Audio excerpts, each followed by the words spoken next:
How to force restart non-responding or crashing screen on the Samsung Galaxy A15.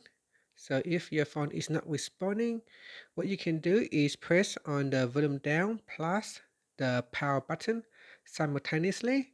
So here, let's do it. So again, press and hold on the volume down and the power button. So let's do it now. Press and hold. So press on both buttons simultaneously. Press and hold. Continue to hold. Continue to hold.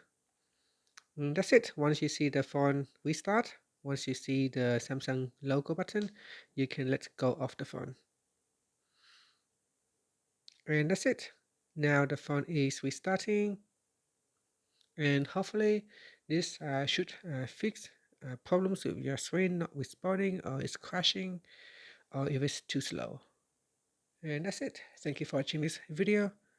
Please like and subscribe to my channel for more videos. Once the phone starts up, you can enter your passcode, and you should now be able to use your phone again. Thank you for watching.